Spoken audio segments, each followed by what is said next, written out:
गीताचार्य श्री कृष्ण परमात्मा को मेरी कोटि कोटि आत्म प्रणाम। अर्जुन जी को आत्म प्रणाम।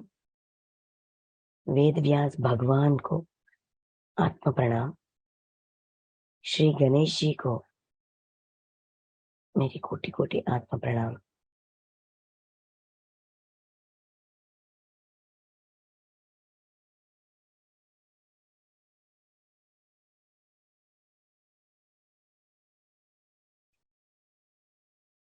ओके मास्टर्स, आज हम श्रीमद् भगवत गीता दूसरा अध्याय सांख्य योग।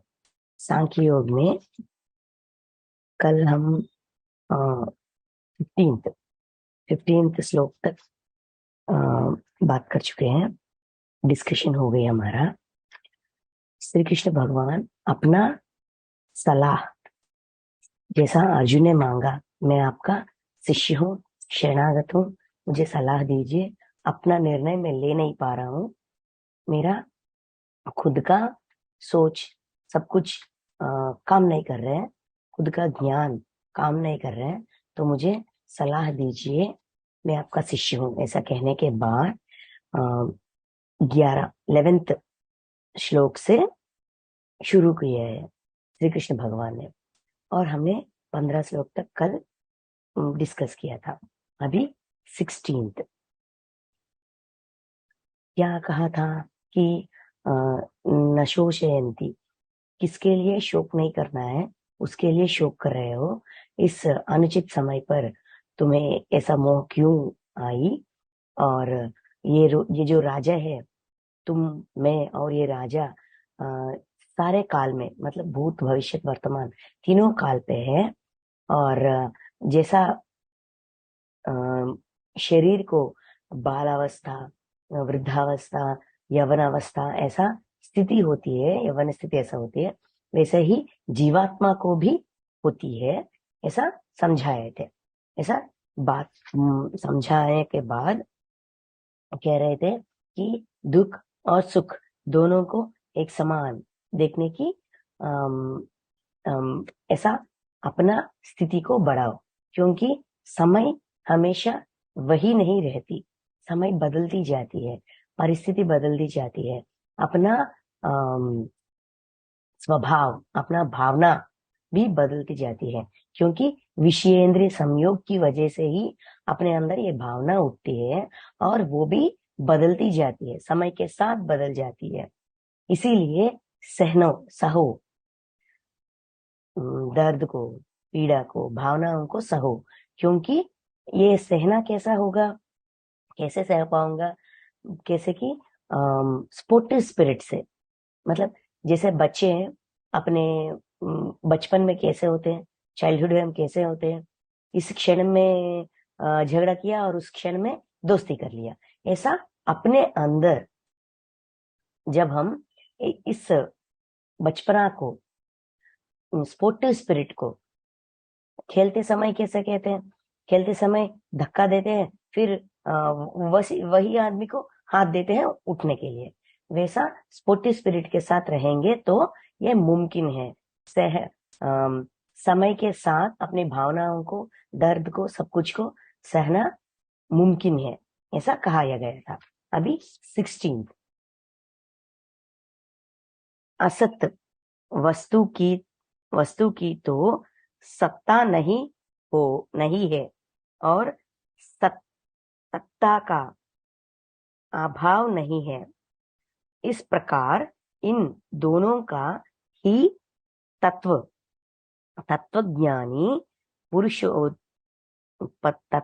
पुरुषों द्वारा देखा गया है। जिन पुरुष मतलब यहाँ आत्मा, जिन व्यक्तियों को ये तत्व ज्ञान का ज्ञान है, तत्व का ज्ञान है, मतलब सच्चाई का, विश्व के सच्चाई का इस तत्व का ज्ञान है, वो पुरुष सत्ता को, देखिए, असत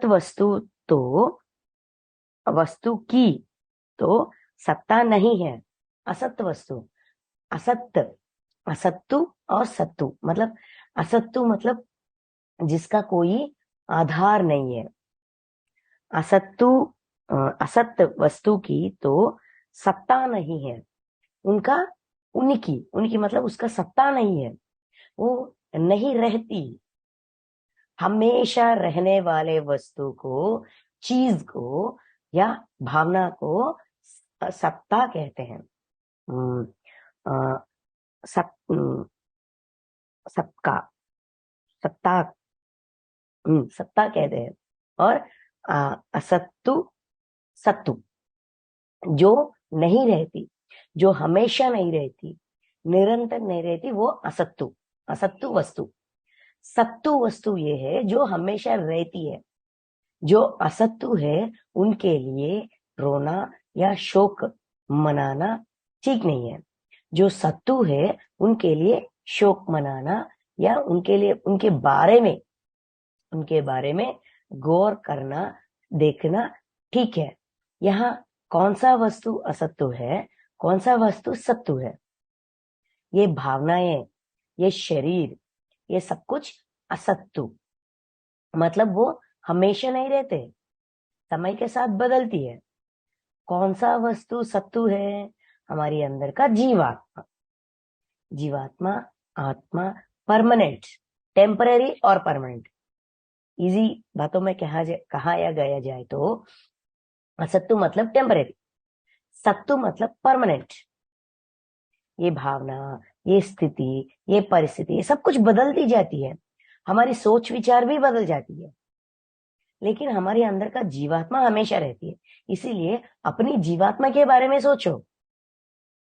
ये दुख दर्द, इन इन सब के बारे में ना सोचो। देखिए, असत वस्तु तो सत्ता नहीं है, और सत्य का, सत्ता का,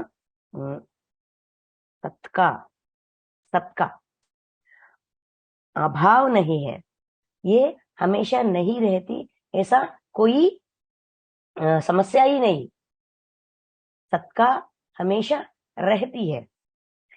इस प्रकार इन दोनों की ही तत्व, मतलब सत्ता का, असत्य और सत्य का अभाव, मतलब तत्व, इन दोनों की तत्व, ये कौन सा रहने वाली है, कौन सा टेम्परेरी है, कौन सा परमानेंट है, ये सच जानने वाला, इस तत्व को जानने वाला पुरुष द्वारा, तत्वज्ञानी पुरुष के द्वारा देखा गया है।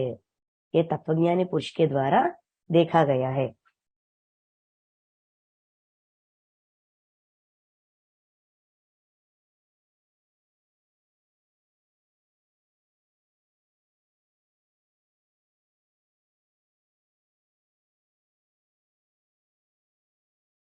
नेक्स्ट पॉइंट ये कह रहा है, कृष्ण परमात्मा ये कहने वाले हैं कि जो शाश्वत है, जो अशाश्वत है, उसके लिए चिंतित ना हो। जो शाश्वत है उसके लिए चिंतित हो, उसके बारे में सोचो। ये पुरुष, तत्वज्ञानी पुरुष जिस आत्मा को, मतलब जिस जीवात्मा को, जिस व्यक्ति को इन दोनों की सच्चाई, तत्व की मतलब इन दोनों की सच्चाई पता हो, वो ऐसा ही देखता है, उन्हें उसी नजरिया से देखता है। ये परमानेंट है, ये टेम्पररी है, ये चले जाता है। एक बार अर्जुन जी कृष्ण भगवान से पूछते हैं, कृष्णा, मुझे ना एक वाक्य बोलो, एक वाक्य बोलो कि जो परिस्थितियों से नहीं बदलता और कहीं कभी भी नहीं बदलता। मुझे एक बात कहो कि वो बात ऐसा होना चाहिए कि हमेशा नहीं बदलती बात, और उनका, उनसे अंदर छुपी हुई ज्ञान कभी नहीं बदलती। ऐसा बात मुझे बताओ। ऐसा अर्जुन पूछ रहे थे कृष्ण भगवान से। तो कृष्ण भगवान कहते हैं, वहां एक क्या कहते हैं, ये वॉल, वॉल पे लिख रहे हैं, ये समय भी बदल जाती है, ये समय भी बदल जाती है। ये वाक्य कौन से भी स्थिति में तुम देखो, कौन से भी स्थिति में तुम पढ़ो, वहां सच निकलती है। ऐसा लिख कर दिखाते हैं। हम दुख में हो, वो भी बदल जाता है। हाँ, ये दुख भी बदल जाती है, खुशी भी आती है। बहुत सारे राज्य में बहुत सारे टैक्सेस आए हैं, कोषागार बहुत भर गया है, खुशी में है, अर्जुन खुशी खुशी है। तब वो वाक्य को देखता है, हाँ ये भी बदल जाता है, ये समय भी, ये समय भी बदल जाती है। यस, ये ठीक है, ये समय भी बदल जाती है, इसीलिए इतना खुश होने की आवश्यकता नहीं है। ऐसा अपने आप को समझाता है। ऐसा यही कह रहे हैं कृष्ण परमात्मा कि बदलाव विश्व का नियम है। समय में, भावनाओं में व्यक्ति में, आयु में, सब में बदलाव प्रति क्षण, हमेशा, एवरी सेकेंड सब कुछ बदलती रहती है। उस बदलाव को जब हम सच्चे मन से, अपने ज्ञान से, अपनी सोच से अपनाते हैं, हम भी उस बदलाव को स्वीकारते हैं। जो बदलती रहती है वो असत है, जो हमेशा की तरह वैसा ही रहती है वो सत्ता है, सत्य है। असत्तु और सत्तु, इनका भेदभाव समझो। असत्तु टेम्पररी है, सत्तु परमानेंट है। ऐसा 16 श्लोक में ये ज्ञान दे रहे हैं। फिर नेक्स्ट, नाश रहित, नाश रहित तो तू उसको जान, जिससे उसको जान, नाश रहित तो तू उसको जान, जिससे यह संपूर्ण जगत दृश्य वर्ग व्याप्त है। इस अविनाशी अविनाशी का अविनाशी का विनाश करने में कोई भी समर्थ नहीं है। नाश रहित तो तू उसको जान। क्या नाश रहित है, क्या नाश रहित नहीं है? अविनाशी, नाश रहित, अविनाशी। अविनाशी की मतलब जो नहीं, नाश नहीं होगी, नाश होने की संभावना ही नहीं है, वो अविनाशी है। जो नाश रहित है उसको पहचानो, जो अविनाशी है उसको पहचानो। नाश रहित तो तू उसको जान, मतलब पहचानो, जिससे यह संपूर्ण जगत दृश्य वर्ग, मतलब जो हम देख रहे हैं, संपूर्ण जगत दृश्य वर्ग, मतलब जो हम देख रहे हैं अपने आंखों से, जो भी इस जगत को देख रहे हैं, जो हम देख रहे हैं ये सारा जगत है, विश्व है, व्याप्त है, ये पूरा व्याप्त है। ये संपूर्ण विश्व जहां तक हम देख रहे हैं, जहां तक हमारा दृश्य पड़ रहा है, ये संपूर्ण जगत व्याप्त है। इस अविनाशी का विनाश करने में कोई भी सामर्थ्य नहीं है। जो नाश नहीं होता, इस दृश्य रूप जगत, इसको कोई नाश नहीं कर सकते। ये डिस्ट्रॉय होने वाला नहीं है। ये सारा विश्व नाश रहित है, अविनाशी है, इसको कोई नाश नहीं कर सकते।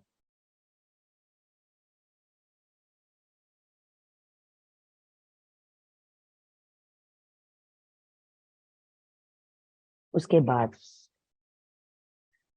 इस नाश रहित अप्रमेय नित्य स्वरूप जीवात्मा के ये सब शरीर नाशवान कहे गए हैं। इसलिए हे भारतवंशी अर्जुन, तू युद्ध करो। ये जो खड़े हुए हैं ये सारे योद्धा, महाराजा, कुरुक्षेत्र संग्राम में जो सारे लोग खड़े हुए हैं, ये सारे लोग के अंदर जो जीवात्मा है वो नाश रहित है। ये सारा शरीर नाश हो जाता है, ये सारा दृश्य रूप जगत नाश हो जाती है। कोई भी समय पे अगर बहुत बड़ा प्रलय आ गई, मतलब सुनामी आ गई, अर्थक्वेक आ गई, ये सारा प्रकृति नाश हो जाती है ना, ये सब नाश हो जाती है। लेकिन इन सारे नाश होने वाले जगत, मतलब यहाँ कहा गया था फर्स्ट सेंटेंस में, ये जो सारे जगत को तुम देख रहे हो ये नाश हो जाती है, लेकिन कौन नाश रहित है, अविनाशी कौन है, पता करो, समझो कौन अविनाशी है। सारे शरीर के अंदर छुपे हुए अंदर जो जीवात्मा है वो नाश रहित है। ये शरीर मर जाएगी लेकिन जीवात्मा जिंदा है। आत्मा की तत्व समझाने पे खड़े हैं, समझाने के प्रयास कर रहे हैं कृष्ण परमात्मा। फर्स्ट एग्जाम्पल ये दिए गए हैं, ये जो सारा शरीर यहाँ खड़ा है, ये सारा जगत जो यहाँ खड़ा है तुमको दिख रहा है, दृश्य रूप जगत, जो जगत तुमको दिख रहा है ये सब कुछ नाश है, नाश रहित। तो तू उसको जान जिससे यह संपूर्ण जगत दृश्य वर्ग व्याप्त है। इस अविनाशी का विनाश करने में कोई भी सामर्थ्य नहीं है। जो अविनाशी है उसे कोई विनाश नहीं कर सकते। जो जो नाश हो जाती है उसे सब कोई विनाश करने से रोक नहीं सकते। जो नाश रहित है उसे कोई नाश नहीं कर सकता। जिसका नाश हो सकता है वो कोई रोक नहीं सकता।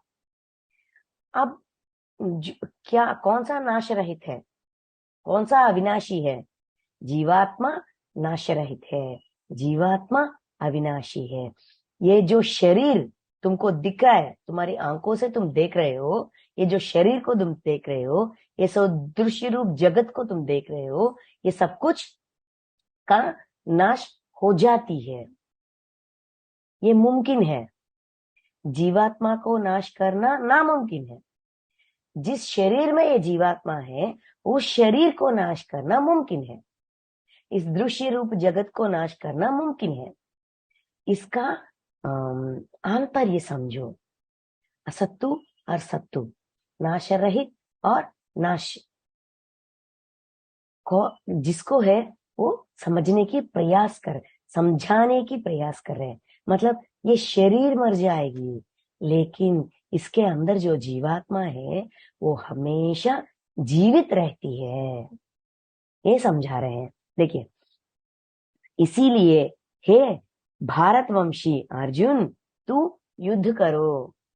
यहाँ युद्ध करो की मतलब अपने अंदर जो दुविधा है, जो युद्ध चल रहा है, विचारों में युद्ध चल रहा है, भावनाओं का युद्ध चल रहा है, उस युद्ध को लड़ो, उस युद्ध में पार्टिसिपेट करो, लड़ो। मन कुछ अजीब विचार दे रही है, मारना और ये मर जाएंगे तो क्या होगा, ये ठीक नहीं है, मैं ही मारूंगा उन लोगों को, मेरे वजह से ही वो मर जाएंगे, ऐसा तुम्हारे अंदर सोच विचार चल रहे हैं ना। उस सोच विचार तुमको खाए जा रहे हैं। अर्जुन का स्थिति, वो शरीर कांप जाना, पसीना पसीना हो जाना, ये सब कुछ अंदर का विचार से। अब तुम जो ज्ञान सुन रहे हो, जो सच्चाई सुन रहे हो, उस सच्चाई को अपना कर अपने अंदर जो सोच विचार का युद्ध चल रहा है उस पे तुम लड़ो, पार्टिसिपेट करो, अपना पार्टिसिपेशन दो। और समझाओ, अपने मन को समझाओ कि ये ऐसा है। सिर्फ शरीर ही मर जाती है, सिर्फ शरीर का नाश है, लेकिन शरीर के अंदर जो जीवात्मा है वो जिंदा है, हमेशा जीती रहती है।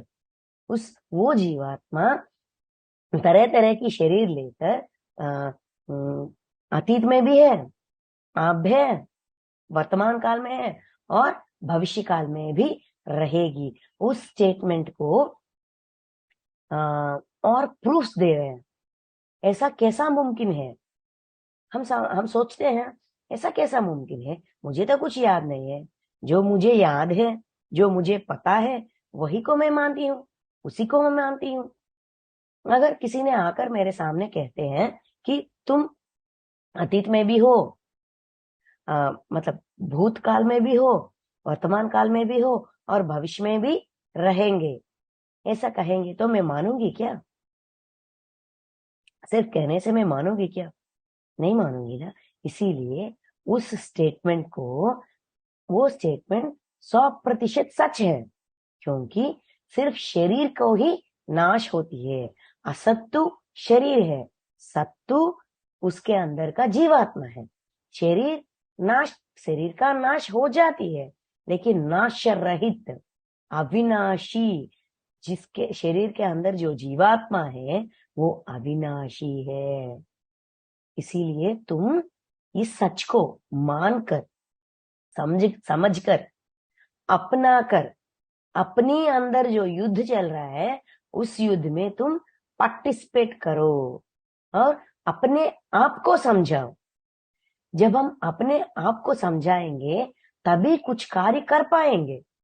अपने अंदर इतना सारा युद्ध, सोच विचार चल रहा है और उस सोच विचार को समझाने के लिए जैसे कि वाद प्रतिवाद, मन उधर से हमारा प्रतिवाद कर रही है, वाद कर रही है, हमसे वादना कर रही है, नहीं ये ठीक नहीं है, वो ठीक नहीं है, तुम्हें ऐसा नहीं करना चाहिए, ये सही नहीं है, ये गलत है, ऐसा हमसे हमारा जो भी, जब तक हमारा जब तक जिस परिस्थिति, उस परिस्थिति तक हमारा जो भी सोच विचार था, ज्ञान था, सोचने की परिस्थिति था, उस अनुसार मन हमारे साथ युद्ध करती है। तब हमें अपना राय, अपना ज्ञान जो हम अभी नए नए तरीके से सीख रहे हैं, उस ज्ञान के जरिए, उस सच्चाई के जरिए, उस सच्चाई के तत्व के जरिए, आत्मज्ञान के जरिए मन को समझाना चाहिए। हमारी जिंदगी में हमें दर्द आती है, बाधा आती है, अचानक हमारी हमारी जमीन फिसल जाती है, इतने बड़े बड़े समस्या आते हैं, अचानक एक्सीडेंट हो जाती है, अचानक हमारा ये शेयर्स वगैरह, बिजनेस करने वाले लोगों को शेयर्स कुछ हो जाए, कुछ हो गया कहीं पे, उस कंट्री पे, वर्ल्ड धरती पे, कहीं कोई भी देश पे युद्ध का आयोजन हो रहा है, वो युद्ध कर रहे हैं, हमारे देश में सारे शेयर्स पड़ जाते हैं, मतलब गिर जाते हैं। एक अचानक फाइनेंशियल स्टेटस का क्या कहते हैं, उतल पुतल हो जाती है, चौंक जाते हैं, जैसे कि हमारे पैरों तले जमीन फिसल गया। इतना दर्द, इतना सरप्राइज हो जाता है, इतना शॉक हो जाता है कि हमें कुछ समझ में नहीं आता है। हमारा मन हमको डराती है, अब मैं क्या करूं, ये पूरा डूब गई, ये पूरा पैसा, मेरा पूरा पैसा डूब गई, मैं अपनी जिंदगी कैसे कटूं? बाहर बाल बच्चों को, मेरे बच्चों को, मेरे पत्नी को, मेरी जिंदगी, मेरे फैमिली को मैं कैसा कैसा, ये सारा जिंदगी कैसा कटेगी? अभी मैं क्या करूं? ऐसा तरह तरह की भय हमारे अंदर शुरू हो जाती है। ये सब मन का विचार है, ये सब ठीक है, ये गलत है, मैं नहीं कह रहा हूं ये गलत, ये ठीक है, ये गलत नहीं है, ये सच है। लेकिन एक और सच भी है, एक और सच ये है कि ये सब कुछ हमारे करतूत के फल है, हमारे पिछले जन्मों का जो हमने किया उसका फल हम भुगत रहे हैं। ये सच हम अभी सीख रहे हैं, है ना। ये सच्चाई हम सीख रहे हैं। कर्म से ही ये सारा विश्व का प्रणालिका है, डिजाइनिंग है। तो यहाँ अचानक इतना नष्ट हो रहा है, सब कुछ डूब गया, इसका कारण क्या है? हमारे मन को, जो मन में इतना डर पैदा हो गई है, उस डर को समझाने के लिए हमारे अंदर सच्चाई का ज्ञान होना चाहिए, विश्व का तत्व का ज्ञान होना चाहिए, सच्चाई के तत्व का ज्ञान होना चाहिए, और कर्म के तत्व का ज्ञान, आत्म तत्व ज्ञान, कर्म तत्व ज्ञान, विश्व तत्व ज्ञान, ये तत्व जब हमारे अंदर हो, हमें इसका ज्ञान हो, तो हम अपनी मन के सोच विचार को हम समझाएंगे। मन का सोच विचार एक तरफ, हमारी ज्ञान एक तरफ। ऐसा मन कुछ प्रश्न उठाती है और हमारा ज्ञान उसको समाधान देना चाहिए, ज्ञान के जरिए समाधान देना चाहिए। ये सा तुम जो अब तक मैंने बताया, उस ज्ञान के जरिए अपने आप को समझाओ। तुम्हारी अंदर जो भी युद्ध चल रहा है, सोच विचार का, वाद प्रतिवाद का युद्ध, तुम्हारी अंदर, मन के अंदर जो भी चल रहा है, उसमें तुम भाग लो, पार्टिसिपेशन लो और समझाओ, अपने आप को समझाओ, ऐसा कह रहे हैं। और फिर नेक्स्ट, जो इस आत्मा को मारने वाला समझता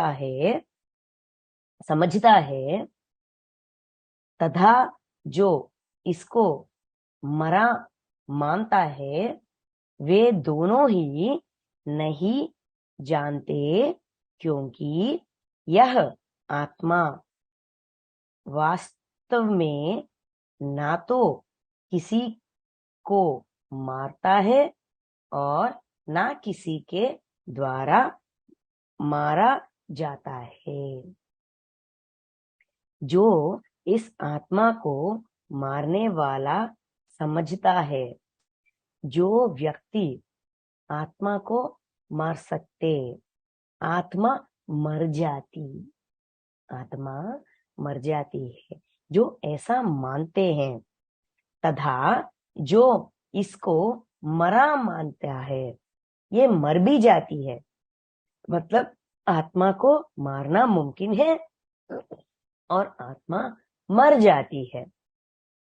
ये ऐसा सोच जिसको है, वे दोनों ही नहीं जानते, वो दोनों लोग नहीं जानते। मतलब यहाँ अर्जुन समझ रहा है ना, मेरे मारने से सब कुछ खत्म हो जाती है, सारा जनरेशन नाश हो जाते हैं, सिर्फ एक व्यक्ति की वजह से पूरा पिंड का या पूरा विश्व का या पूरा समाज का नाश हो जाता है। मतलब ये इसका ज्ञान नहीं मिलता, इसका मार्ग निर्देशक नहीं होता, ऐसा हम समझते हैं। लेकिन जितना नष्ट हो जाती है, उस नष्ट का भरपाई करने के लिए कोई तो रहता है। अगर हमारे डिजाइन का, हमारे वास्तविकता का सृष्टिकर्ता हम हैं, अपने सामने वाले का वास्तविकता का सृष्टिकर्ता वो है, वैसा ही विश्व का भी एक वास्तविकता होती है, एक प्रणालिका होती है। मेरे डिजाइन के वजह से मैं वहां खड़ा हूं, उसके डिजाइन के वजह से वो वहां खड़ा है। इन दोनों को आमने सामने रखने का परिस्थिति कौन उत्पन्न किया? इस परिस्थिति कैसा उत्पन्न हुई? इन दोनों की संकल्प की वजह से विश्व ने ऐसा डिजाइन किया। जैसे कि स्पाइडर को क्या कहते हैं हिंदी में मुझे नहीं पता।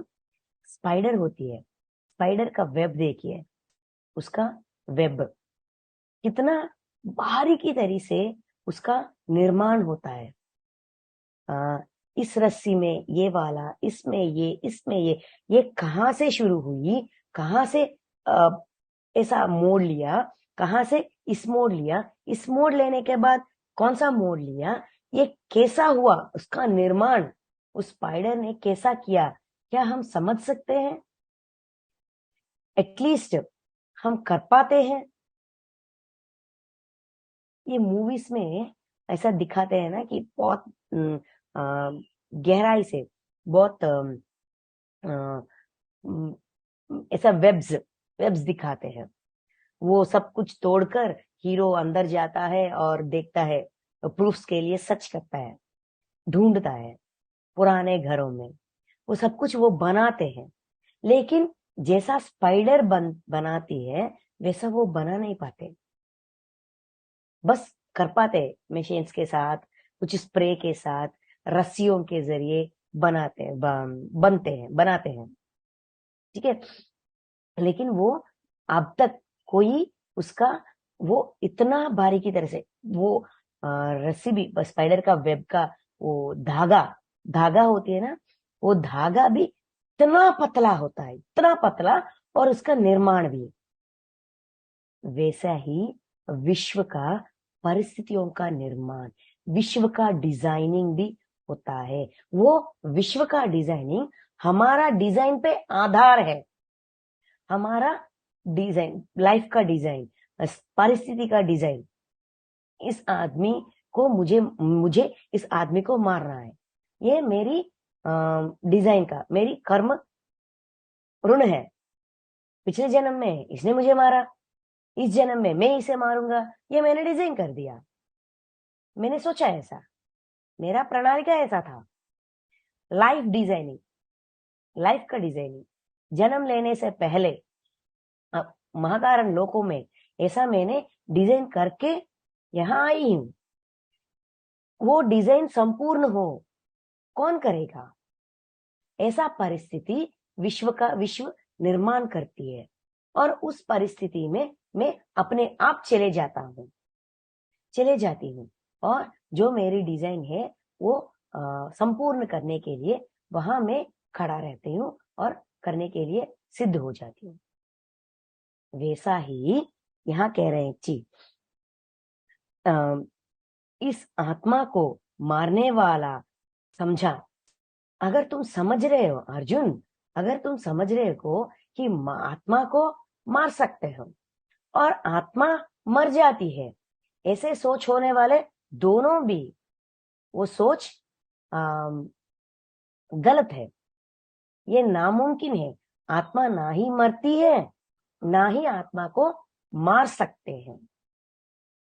वे दोनों ही नहीं जानते, ये दोनों नहीं जानते, क्योंकि यह आत्मा वास्तव में ना तो किसी को मारता है, वास्तव में आत्मा किसी को नहीं मारता, और ना किसी को किसी के द्वारा मारा जाता है।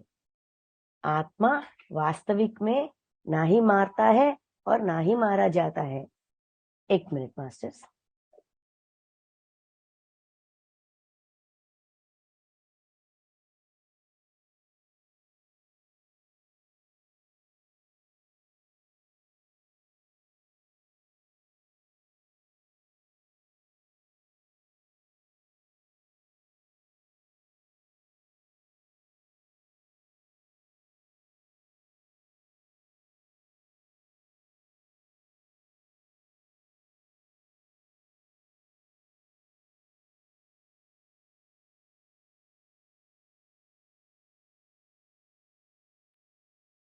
तो ये बात समझाने की प्रयास कर रहे हैं अभी से, मतलब ये श्लोकों से ये समझाने की प्रयास कर रहे हैं कि आत्मस्थिति, सांख्य योग, सांख्य मतलब आत्मा, ये सांख्य, ये शब्द संस्कृत शब्द है, इसका बहुत सारे अर्थ है। एक अर्थ आत्मा, एक अर्थ गिनती, नंबर, संख्या कहते हैं ना, नंबर, ऐसा आत्मा का ये समझाने के प्रयास कर रहे हैं। ये शरीर मर जाएगी अर्जुन, लेकिन आत्मा जिंदा रहती है। तुम आत्मा को मार नहीं सकते, ये मुमकिन नहीं है। यहाँ देखिए, यहाँ 3 स्थितियों के बारे में कहते हैं। आत्मा के बारे में कहते हैं, जीवात्मा के बारे में कहते हैं, दोनों के बारे में कहते हैं, और परमात्मा के बारे में भी ज्ञान देते हैं। इस पहले श्लोक में जीवात्मा, जीवात्मा को शरीर की तरह दशा होती है, बालपन, यौवन, वृद्धावस्था। वहां जीवात्मा शब्द देखिए, जीवात्मा का उपयोग किया, वहां उस शब्द का उपयोग किया।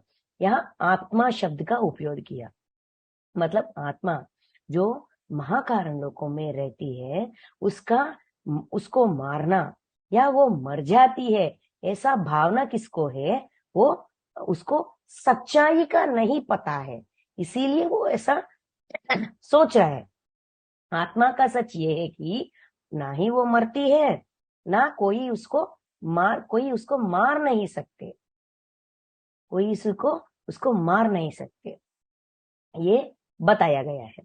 और मारा जाता है किसी के द्वारा। देखिए, क्योंकि यह आत्मा वास्तव में, आत्मा का सच्चाई ये है, आत्मा का वास्तविकता ये है कि ना तो किसी को मारता है और ना किसी के द्वारा मारा जाता है, ना आत्मा किसी को मारता है। आत्मा किसी के द्वारा मारा नहीं जाता, आत्मा को हम मार नहीं सकते और किसी के द्वारा आत्मा मारा नहीं जाती, उसका मरना नामुमकिन है, ऐसे कह रहे हैं। और फिर और क्या कह रहे हैं? यह आत्मा किसी काल में भी ना तो जन्मता है और ना मरता ही है, तथा ना यह उत्पन्न होकर फिर होने वाला ही है, क्योंकि यह उज्मा, अजन्मा, नित्य, सनातन और पुरातन है। शरीर के मारे जाने पर भी यह नहीं मारा जाता। आत्मा के बारे में समझा रहे हैं। हमें ये बात अच्छी तरह समझना चाहिए। यहाँ बहुत सारे शब्द का उपयोग होता है, लेकिन हम सिर्फ 3 शब्दों के बारे में 3 शब्द अपने जहन में रखते हैं। एक है जीवात्मा, जो शरीर लेकर धरती पे मतलब कारण लोकों पे आते हैं, ठीक है। दूसरा है आत्मा, वो महाकारण लोकों में रहकर अपने अंदर से जीवात्माओं को नीचे भेजता है ज्ञान प्राप्त करने के लिए। तीसरा है परमात्मा, पर जिनसे पूरा विश्व परमात्मा का रूप है ना, पूरा विश्व परमात्मा का रूप है। इस परमात्मा से ही आत्मा प्रकट हुई है। अब परमात्मा के अंदर से आत्मा बाहर आई है, ठीक है। पहले परमात्मा से आत्मा बाहर आई है, फिर दूसरा है आत्मा से जीवात्मा बाहर आई है, ठीक है। ऐसा ये 3 शब्द अगर हम अपने जहन में रखेंगे तो हम कंफ्यूज नहीं होंगे। यहाँ आत्मा के बारे में बता रहे, आत्मा ना ही जन्मती है ना ही मरती है, मतलब आत्मा ना ही जन्मती है, उसका बर्थ नहीं होती और डेथ नहीं होती। और क्या नहीं होती? यह आत्मा किसी काल में, कोई भी समय में, वहां क्या कहा गया था? जीवात्मा मतलब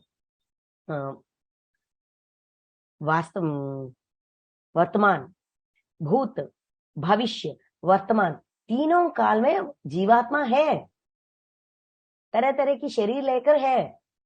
आत्मा कभी नहीं जन्मती, फर्क समझा? जीवात्मा शरीर लेकर आती है, लेकिन आत्मा कभी जन्म नहीं लेती। आत्मा का कैरेक्टर्स, आत्मा का जो भी कैरेक्टर है, जो भी क्या कहते हैं, गुण, स्वाभाविक गुण, आत्मा का स्वाभाविक गुणों के बारे में हमें बताया जा रहा है 19 और 20 इन दोनों श्लोकों में, और आगे भी होती है। ठीक है, ये कहा गया है, कह रहे हैं कि आत्मा कभी जन्म नहीं लेती और कभी मरती नहीं है, और यह आत्मा किसी काल में, कोई भी समय में, भूत भविष्य वर्तमान, कोई भी समय में भी ना तो जन्मता है और ना मरता ही है, ना ही वो जन्म लेती है ना ही वो मरती है, तथा और ना यह उत्पन्न होकर फिर होने वाला ही है, ना वो उत्पन्न होती है और फिर उत्पन्न होती है। जन्मती है, मरती है नहीं है, तो उत्पन्न हो जाती है क्या, मतलब नहीं, उत्पन्न भी नहीं होती। क्या होती है, क्योंकि एक क्यों ऐसा होता है, क्योंकि यह अजन्मा है, आत्मा अजन्मा है, जन्म लेने वाला नहीं है। अजन्मा मतलब इसका जन्म लेने की आवश्यकता नहीं है, जन्म परंपरा से वो मुक्त है। आत्मा जन्म परंपरा से मुक्त है, वो सिर्फ प्रकट होती है, बाहर आती है, विश्वात्मा से, परमात्मा से प्रकट होती है, बाहर आती है। वो जन्म लेना नहीं है। जन्म लेना मतलब शरीर लेकर आना, जन्म लेकर आना, ये उत्पन्न होना भी अलग है। अजन्मा जन्म नहीं होने वाला, और नित्य, नित्य मतलब हमेशा रहती है, समय के शुरू से समय के अंत तक, समय का कोई अंत नहीं होता। समय एक लूप है, यहां शुरू हुई फिर वहीं पे आकर खड़ा हो जाती है, कहां से शुरू हुई फिर वहीं पे आकर खड़ा हो जाती है, ऐसा एक लूप की तरह होती है। ये समय के स्वभाव के बारे में भी और समय के ज्ञान भी इस भगवत गीता में कहा गया है। आगे आने वाले चैप्टर्स में, अध्याय में इसका भी ज्ञान दिया गया है। ठीक है, तब डिटेल में हम समझेंगे। अब तक इतना समझेंगे कि ये अनित्य है, नित्य है मतलब आत्मा हमेशा रहती है, समय से उसका लेन देन कुछ नहीं है। जितना तक समय अनंत है, जैसे कि समय जैसा अनंत मतलब अनलिमिटेड है, वैसा ही आत्मा भी अनलिमिटेड है, मतलब रहती है, नित्य रहती है, हमेशा रहने वाली है, और सनातन है। सनातन की मतलब पुरातन, बहुत जब से ये सृष्टि हुआ है, जब से विश्वात्मा है, जब से परमात्मा है, तब से आत्मा भी है, सनातन है और पुरातन भी है, हमेशा रहती है। शरीर के मारे जाने पर भी यह नहीं मारा जाता। अगर शरीर को मार दिया तब भी आत्मा नहीं मरती, आत्मा हमेशा जिंदा रहती है, जीवित है। जिंदा मृत्यु से रिलेटेड है, आत्मा जीवित है। और हे पृथा पुत्र अर्जुन, पृथा कुंती देवी का एक और नाम है, कुंती माता का एक और नाम है पृथा, इसीलिए अर्जुन को पृथा पुत्र अर्जुन कह रहे हैं। इस पृथा नाम के पीछे भी कुछ स्टोरी है, हम कल सुनेंगे उसके बारे में। आज सिर्फ ये समझेंगे कि पृथा पुत्र मतलब कुंती पुत्र अर्जुन, जो पुरुष इस आत्मा को नाश रहित, नित्य, अजन्मा और अव्यय जानता है, वह पुरुष कैसे किसको मरवाता है और कैसे किसको मारता है। जो पुरुष मतलब जो आत्मा, जो व्यक्ति इस सच को जानता है, मानता है, अपनाता है, वो आत्मा की नाश रहित, आत्मा का नाश कभी नहीं होगा, ये नामुमकिन है। वो नित्य है और अजन्मा है, जन्म नहीं लेती है। जिस पुरुष को मतलब जिस व्यक्ति को, जिस ज्ञानी को इसका अनुभव है, ये सच को जानता है, मानता है और अपना आचरण में रखा, अनुभव के रूप में बदल दिया, अपनाया, उस व्यक्ति कैसे किसी को मारेगा, कैसे समझे, कैसा मानेगा कि ये मर जाएगा। ये नामुमकिन है। आत्मा नहीं मरती। अव्यय और अव्यय, आत्मा अव्यय है, जानता है। वह पुरुष कैसे किसको मरवाता है, किसी को मरवाता है, मतलब मैं मरवा रहा हूं और वो मर रहे हैं। मतलब सिर्फ अर्जुन सबको मार नहीं सकता, उसके सेना में जो भी योद्धा है वो किसी और को मारते हैं। मतलब अर्जुन मरवा रहे, ऐसा भी सोच रहे हैं ना, मैं मरवा रहा हूं, मैं मार रहा हूं, मैं मरवा रहा हूं, ऐसा सोच रहे हैं ना। कैसे किसी को मरवाएगा और कैसे किसको मारता है, मारेगा। अगर तुम्हें इस सच्चाई का एहसास है, पहले इस सच्चाई को जानो, मानो, अपनाओ, तब तुम इस दर्द से, इस विषाद से बाहर आ सकते हो। तुम्हारी अंदर सोच विचार का युद्ध जो चल रहा है, उस युद्ध को जीतने के लिए, उस युद्ध को लड़ने के लिए एक और पॉइंट दिया गया है, एक और सच्चाई का पर्दा फाश किया गया है यहाँ पे, आत्मा के बारे में बताकर, ज्ञान देकर, आत्मा की सच्चाई का ज्ञान देकर। ठीक है, फिर और क्या कह रहे हैं यहाँ पे, जैसे मनुष्य पुराने वस्त्रों को त्याग कर दूसरे नए वस्त्रों को ग्रहण करता है, वैसे ही जीवात्मा पुराने शरीर को त्याग कर दूसरे नए शरीरों को प्राप्त होता है। जैसे मनुष्य पुराने वस्त्रों को त्याग कर दूसरे नए वस्त्रों को ग्रहण करता है, वैसे ही जीवात्मा, यहाँ शब्द बदल गई। 9, 10 और 11, सॉरी 21 ना, 19, 20 और 21, इन तीनों श्लोकों में आत्मा के बारे में कहाया गया है। आत्मा ना जन्म लेती है, वो नित्य है, वो पुरातन है, वो अजन्मा है, ऐसा आत्मा के बारे में बताया गया है। अभी जीवात्मा के बारे में, जीवात्मा शरीर लेकर आती है, शरीर के अंदर कौन है, जीवात्मा है। वो जीवात्मा तुम अयो अच्छा ठीक है, अगर आत्मा नहीं जन्मती लेकिन जीवात्मा जन्म लेकर आती है, शरीर में अंदर जो होती है, इस शरीर को नाश करने से जीवात्मा मर जाती है। अगर तुम ऐसा सोच रहे हो, वो भी गलत है। जीवात्मा, जैसे हम अपने वस्त्र बदलते हैं, कल मैंने एक और साड़ी पहना, आज मैं एक और साड़ी पहनी।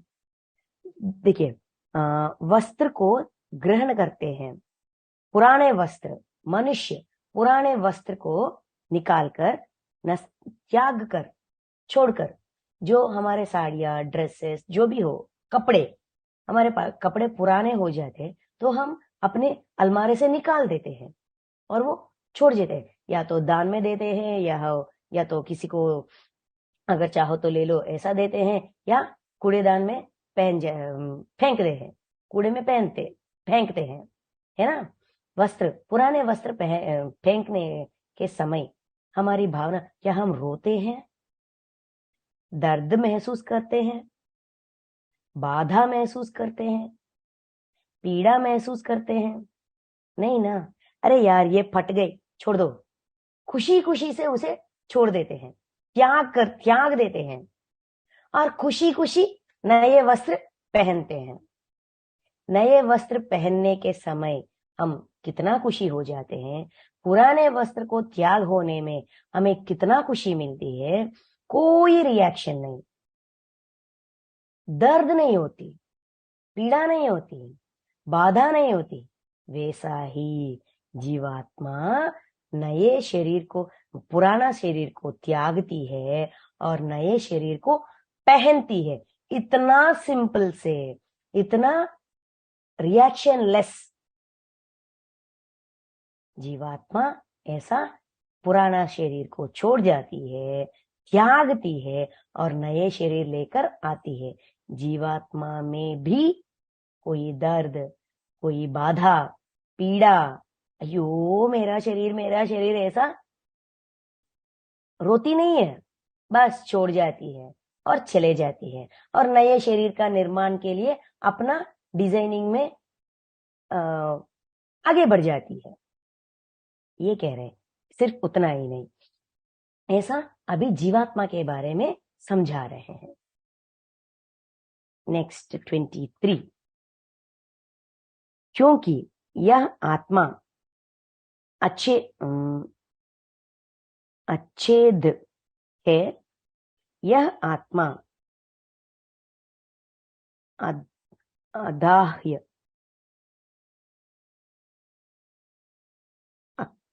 अक्लेद और निस्संदेह अशोष्य है, तथा यह आत्मा नित्य, सर्वव्यापी, अचल, स्थिर रहने वाला और सनातन है।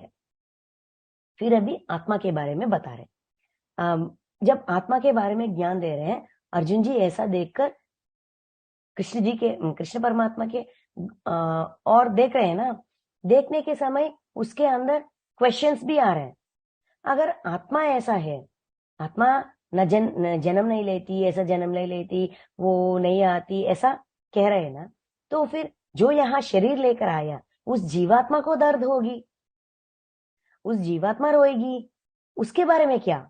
ऐसा जब अर्जुन का प्रश्न अंदर उठा, तो जीवात्मा, जैसे तुम वस्त्र बदलती हो, उतने सरल तरीके से शरीर बदल जाती है। कहने के बाद फिर आत्मा के बारे में समझा रहे। आत्मा, क्योंकि यह आत्मा अच्छेद्य मतलब उसको काट नहीं सकते। छेदना मतलब काटना ना, दो पीसेस करना। और यह आत्मा अदाह्य, अदाह्य का मतलब अक्लेद, आत्मा का जैसे कि पंचभूतों छेद करना, उसका वो सूक्ष्म मतलब क्या कहते हैं, ड्राई करवाना, या पानी में डुबो कर वेट करना, डुबाना। और निस्संदेह अशोष्य, अशोष्य मतलब शोषिम मतलब जैसा कि अग्नि से अगर अग्नि में जाएंगे, मतलब फायर में जाएंगे तो जल जाएंगे, ये जलती नहीं है, डूबती नहीं है, अगर काटेंगे तो काटती नहीं है। और अशोष्य, अशोष्य मतलब ड्राई होना, मतलब देखिए, हवा, हवा क्या करती है? हवा शुष्क